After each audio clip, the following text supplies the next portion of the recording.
Hello, this is Kelly with Xima Software. In this tutorial, we're going to teach you how to add an agent to a skill group. When logged into the admin UI, on the left-hand side go to Contact Center Configuration and Skill Management. We're going to pretend that Ashley Scott is a new member of our team. I do have her in my list, but note that if you do not have the agent visible in this list here, you may need to license them. As a reminder, you can do so under User Management in User Licenses. Let's get back into the Skill Management menu, find Ashley Scott, and then to add her to a skill group, we need to simply add a number or a skill level to the appropriate cell under the appropriate skill. So if she's a part of Help Desk and Tech Support, we're going to give her a number in those fields.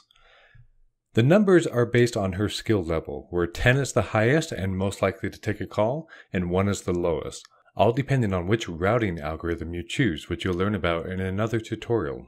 That's it. Ashley is now a part of these skill groups and can take calls after following the proper procedures to log in.